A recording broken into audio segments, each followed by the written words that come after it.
नाजरीन आदाब, शान टीवी के प्राइम टाइम में आपका इस्तकबाल है। मैं अफरा जबीन, पेश है आज की ताज़ा खबरें और नई जानकारियाँ।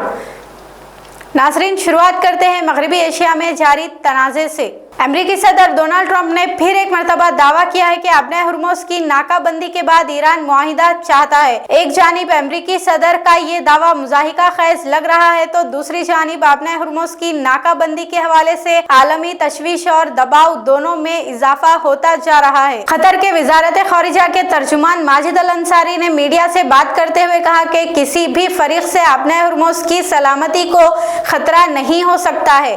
माजिद अल अंसारी ने यह भी कहा कि हम आपने हुर्मुज़ को दोबारा खोलने और उसकी बंदिश के मनफी असरात को रोकने के लिए शिराकतदारों के साथ बातचीत कर रहे हैं। ईरान के सदर मसूद पेज़ेश्कियान ने अपने फ्रांसीसी हम मनसब माइक्रोन से बात करते हुए कहा कि यूरोप बैनुल अक़वामी कानून की पासदारी के हवाले से अमेरिका पर दबाव डाल सकता है। पेज़ेश्कियान ने यह भी कहा कि अमेरिका की धमकियां, दबाव और फौजी कार्रवाइयां खित्ते में खुद साख्ता मसाइल में इजाफे का सबब बनेगा। चीन ने भी अमेरिका पर टैरिफ आयद करने और कार्रवाई करने का इंतबाह दिया है। चीन का कहना है कि ईरान और अमेरिका जंग में ईरान की मदद करने पर मुश्तमिल फर्जी मीडिया रिपोर्ट्स के हवाले से अमेरिका चीन पर जायद टैरिफ आयद करने का ऐलान कर रहा है, जबकि चीन जंग के हवाले से पेश करदा सारी रिपोर्ट्स को मुस्तरद करता है।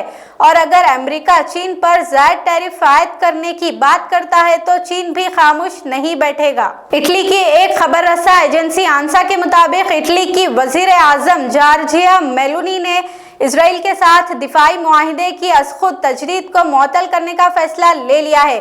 बताया जा रहा है कि इटली के वेरोना में एक तकरीब के मौके पर मेलोनी मौजूदा सूरत हाल के पेश नज़र इसराइल के साथ दिफाई मुआहिदे के अज़खुद तजदीद को मुअत्तल करने का फैसला किया है। लगता है कि अब बिहार में सियासी तब्दीली एक नए दौर का आगाज करेगी। चीफ मिनिस्टर नीतीश कुमार के इस्तीफा के बाद बीजेपी के पहले चीफ मिनिस्टर के तौर पर सम्राट चौधरी का हलफ लेना अब तय माना जा रहा है। सम्राट चौधरी भी बीजेपी के पहले चीफ मिनिस्टर होंगे जो रियासत बिहार की क़ियादत करेंगे। उत्तर प्रदेश के नोएडा में पिछले कई दिनों से यौमिया उजरत में इजाफे के लिए चल रहे एहतजाज में तशद्दुद के वाक़यात के बाद उत्तर प्रदेश हुकूमत ने मजदूरों की यौमिया उजरत में आर्जी इजाफे का ऐलान किया है। हुकूमत ने 1 अप्रैल तक 14 अप्रैल के दरमियान नई उजरत की शरह की निफाज का भी ऐलान किया है। मगरबी बंगाल में सियासी पारा उस वक्त उरूज पर पहुंच गया जब बंगाल कोयला स्कैम में आईपैक के डायरेक्टर विनेश चंडेल को इन्फोर्समेंट डायरेक्टरेट की टीम ने गिरफ्तार कर लिया है। वाज़ेह है कि आईपैक वो इदारा है जो मुल्क में मुख्तलिफ सियासी जमातों की पॉलिटिकल